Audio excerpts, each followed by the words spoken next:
Finaliza la temporada 2025-2026, definitivamente una de las más desastrosas y tristes en la gloriosa época reciente de la Casa Blanca, porque sí, el Real Madrid sigue siendo el club más grande del mundo, y precisamente por eso temporadas como esta pesan el doble. Esta temporada nos dejó muchísimas conclusiones, pero probablemente la más importante fue una que el fútbol nos lleva recordando desde hace años. Tener nombres no siempre significa tener un gran equipo. Y es algo que equipos como el PSG de Luis Enrique dejaron más que claro en esta Champions League y en la anterior. Porque el Real Madrid actual tiene talento, tiene marketing, velocidad y sobre todo superestrellas. Pero viendo muchos de sus partidos esta temporada, daba la sensación de que le faltaba algo, que todos los grandes equipos de la historia siempre han tenido: carácter, orden, intensidad, personalidad, y existe un entrenador que convirtió exactamente eso en una filosofía, su filosofía: José Mourinho.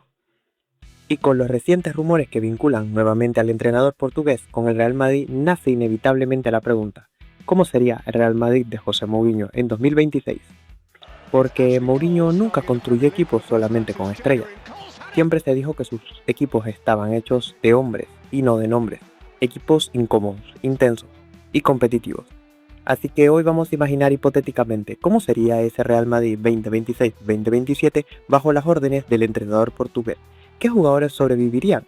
¿Quiénes serían vendidos o cedidos? ¿Qué perfiles encajarían realmente con su identidad de juego? Y sobre todo, ¿cómo volvería el Mourinho Mode a las salas de prensa del Santiago Bernabéu? Capítulo 1. La muralla.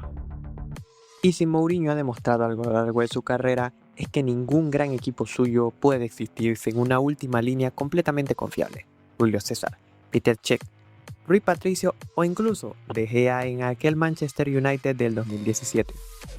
Todos sus equipos siempre tuvieron un portero capaz de ganar partidos por sí solo, y en este Real Madrid ese hombre seguiría siendo Thibaut Courtois, porque más allá de lesiones o edad, Courtois sigue siendo exactamente lo que representa Mourinho, lo que ama Mourinho en un arquero: seguridad.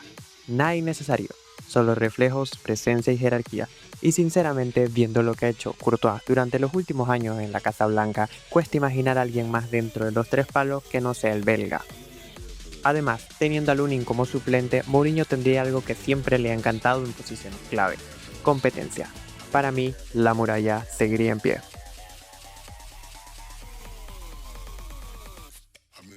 Capítulo 2. El pulmón.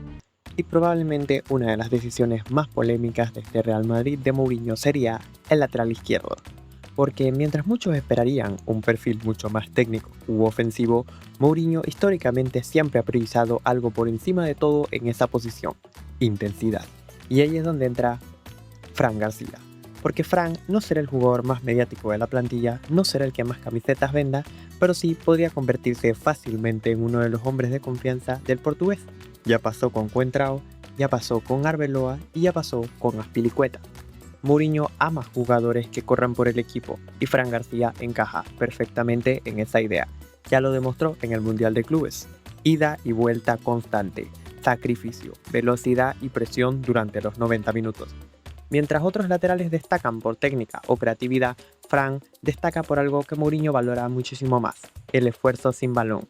Porque en este equipo alguien tiene que correr cuando Vinicius no baje, alguien tiene que perseguir extremos, alguien tiene que sostener transiciones, y probablemente ese hombre sería Fran García.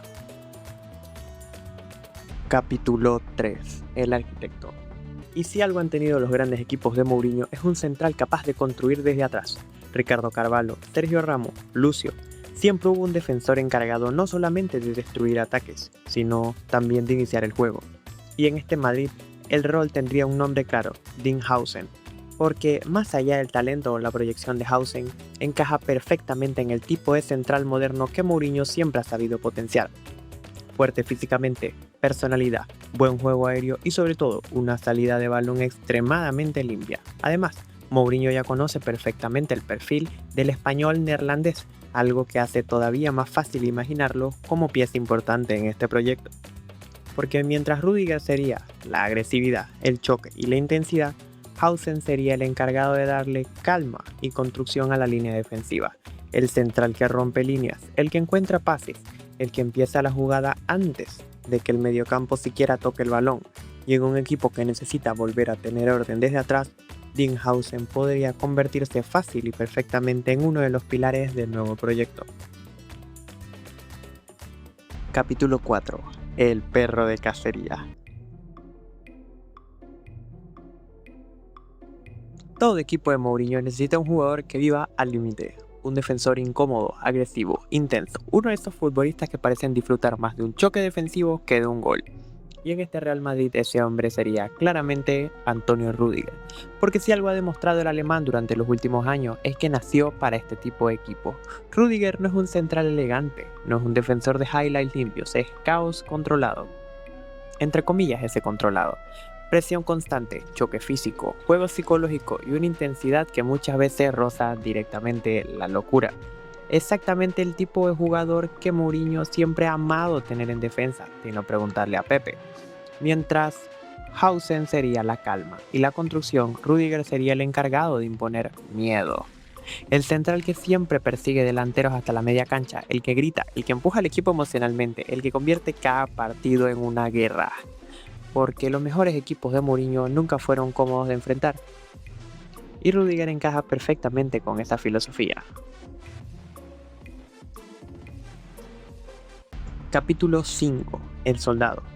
Y probablemente una de las decisiones tácticas más extrañas de este equipo, o quizás no, sería Eder Militao como lateral derecho. Porque si algo ha demostrado Mourinho a lo largo de su carrera es que muchas veces sus laterales no funcionan como laterales tradicionales. Funcionan como piezas tácticas, y Militao podría convertirse exactamente en eso. Recordemos que ya ha jugado anteriormente como lateral derecho tanto en la selección como en el Real Madrid, y lo ha hecho bastante bien. Porque aunque partiría desde la banda derecha, su función real sería mucho más defensiva y estructural. En ataque, el brasileño se cerraría constantemente formando una línea de 3 junto a Rüdiger y Hausen, permitiendo que Fran García juegue mucho más adelantado y que el equipo tenga mayor libertad ofensiva. Pero sin balón, todo cambiaría. Fran volvería rápidamente a posición defensiva. Valverde bajaría para ayudar en cobertura, ya sabemos que a Valverde le encanta correr toda la cancha, y el equipo terminaría formando con una especie de línea de 5 extremadamente intensa y compacta. Algo muy parecido a lo que hacía aquel Inter de Mourinho frente al Milan de Ancelotti, donde Zanetti muchas veces terminaba actuando prácticamente como un tercer central, o quedaba de lateral, y el lateral quedaba como un tercer central, dentro de una línea híbrida de defensa entre 4 y defensa de 5. Y sinceramente Militao encajaría perfectamente en ese rol. Velocidad, cobertura, juego aéreo, capacidad física y experiencia jugando, tanto como central como lateral. Sabemos que Mourinho ha logrado convertir a Ramos de lateral a uno de los mejores centrales de la historia. ¿Por qué no pudiese pasar eso al revés? Mientras otros laterales destacan por subir constantemente, el trabajo de Militao sería darle equilibrio al sistema, ser el hombre que sostiene todo cuando el equipo ataque, ser el soldado. Capítulo 6. El director de orquesta. Y si hay algo que quedó claro después de la salida de Toni Kroos es que el Real Madrid perdió completamente el control de sus partidos, porque desde que el alemán se fue, el equipo muchas veces da la sensación de jugar acelerado, roto y hasta desesperado con el balón. Les quema la bocha en los pies. Y es por eso que si Mourinho realmente llegase a este Real Madrid, este sería probablemente mi primer gran fichaje, Ángelo Stiller. Porque más allá de estadísticas o nombres mediáticos, Stiller representa exactamente el perfil que este equipo perdió tras la salida de Kroos. Pausa, control, orientación, salida limpia y sobre todo, inteligencia para manejar el ritmo del partido. No es un mediocampista físico, no es un destructor y probablemente por eso mucha gente ni siquiera lo tendría en el radar para el Real Madrid. Pero Mourinho históricamente siempre ha necesitado un jugador capaz de ordenar el caos. Xabi Alonso, Matic, Cambiaso, incluso Sneijder desde otro rol. Y Stiller podría convertirse exactamente en esto, el hombre que conecte defensa y ataque, el jugador encargado de bajar revoluciones cuando el partido lo necesite o acelerar el juego con un solo pase vertical, porque este Madrid tiene pierna, velocidad y transiciones, lo que no tiene es dirección, y ahí es donde entra Ángelo Stiller, el director de orquesta. De hecho, el fin de semana pasado se rumoreaba que Mourinho estaba viendo la final de la DFB Pokal observando a Michael Olise, al que supuestamente quiere para su nuevo proyecto de Real Madrid, pero ¿y si estaba viendo a su nuevo director de orquesta? Capítulo 7. El motor. Y si hay un jugador en toda esta plantilla que parece hecho para Mourinho, ese es Jude Bellingham. Porque más allá del talento, los goles o el marketing, la celebración puede ser, Bellingham tiene algo que Mourinho siempre ha amado por encima de cualquier cosa: mentalidad competitiva. Y se nota en cómo juega cada balón, cómo presiona, cómo protesta y sobre todo cómo aparece en partidos grandes.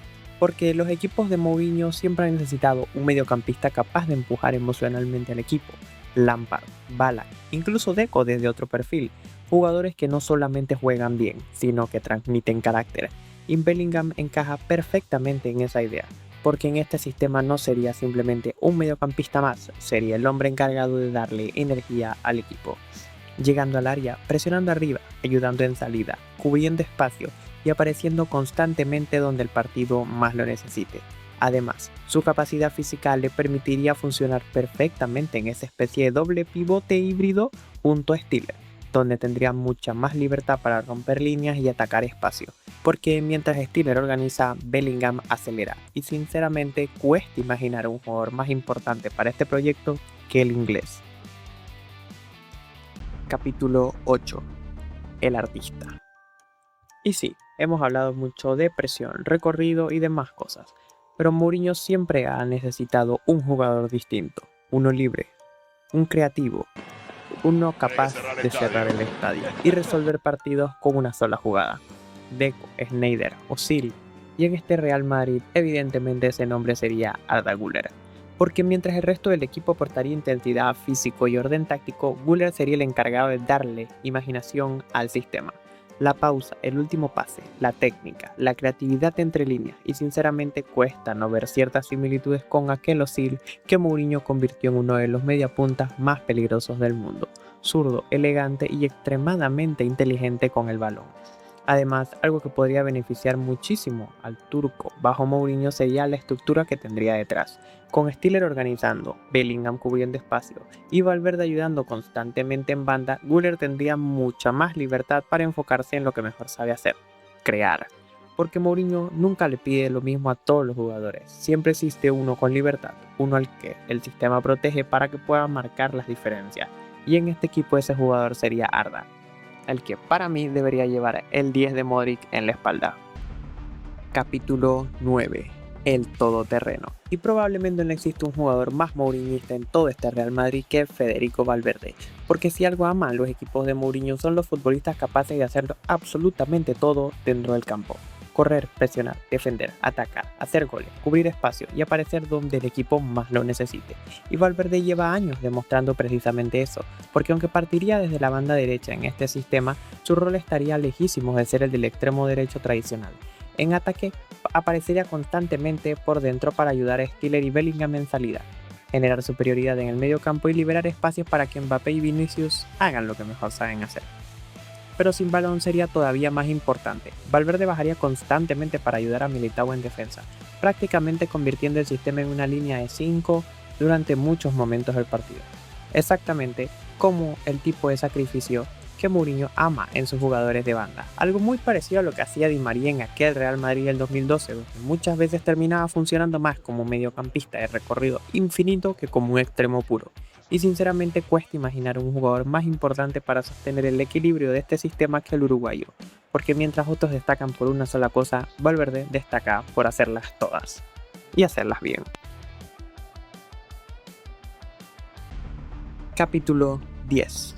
La amenaza. Y aunque Mourinho históricamente siempre construye equipos extremadamente organizados, todos sus grandes proyectos tuvieron algo en común: un jugador capaz de romper el partido por sí solo: Cristiano Ronaldo, Eto'o, Hazard en el Chelsea, o incluso Milito desde otro perfil. Siempre existió una pieza diseñada para atacar espacio, castigar errores y convertir cada transición en peligro.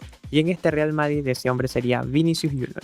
Aunque muchas veces el brasileño ha sido criticado por irregularidad o toma de decisiones, sigue siendo probablemente el jugador más desequilibrante de toda la plantilla. Velocidad, 1 contra 1, cambio de ritmo y esa sensación constante de que cualquier balón puede terminar en una clara ocasión de gol. Y sinceramente Mourinho probablemente explotaría muchísimo más esa versión vertical de Vinicius que vimos en la última Champions estelar del brasileño.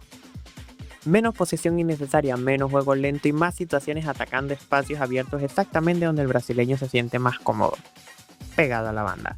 Además, teniendo detrás un equipo con mucho más físico y estructurado, Vini tendría algo que muchas veces le faltó esta temporada: libertad para enfocarse únicamente en atacar. Porque mientras Frank corre, Bellingham presiona, Valverde equilibra, Vinicius tendría una tarea mucho más simple: hacer daño, encarar, romper líneas y convertir cada transición en una pesadilla para el rival. Cada pase de Stiller en un centro, que potencialmente terminaría en gol.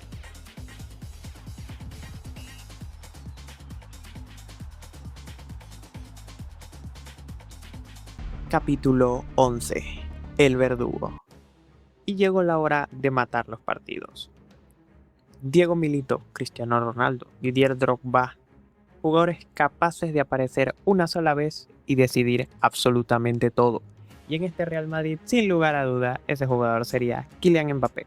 Porque aunque el francés muchas veces necesita libertad dentro del sistema, Mourinho históricamente siempre ha sabido construir estructuras que potencien al máximo sus estrellas ofensivas, especialmente cuando son decisivas. Y sinceramente, un equipo diseñado para correr, transicionar y atacar espacios parece hecho exactamente para Mbappé. Con Vinicius rompiendo por la izquierda, Müller filtrando pase, Valverde ocupando constantemente el medio campo, el francés tendría probablemente el contexto más cómodo para explotar su mayor virtud: hacer daño en metros abiertos. Porque Mourinho no necesita que Mbappé toque 70 veces el balón, necesita que aparezca en el momento exacto para correr 70 metros y meter el balón. Y ahí es donde el francés se vuelve letal. Velocidad, definición, movimientos al espacio y esa sensación constante de que puede marcar incluso jugando un mal partido. Además, algo que Mourinho probablemente dejaría clarísimo desde el primer día es que nadie tendría el puesto asegurado. Porque si Mbappé no corre, no presiona o no se compromete defensivamente detrás, aparecerían perfiles como Brahim o incluso Gonzalo, el cual realmente en este esquema me gusta bastante, para cambiar completamente el sistema. Y eso es precisamente lo que hace peligrosos a los equipos de Mourinho: la competencia constante. Porque el portugués nunca protegió estrellas, protegió el rendimiento. Y en un equipo construido para competir cada balón como una guerra, Mbappé podría convertirse en el arma más letal del proyecto o en la decepción más grande del mismo.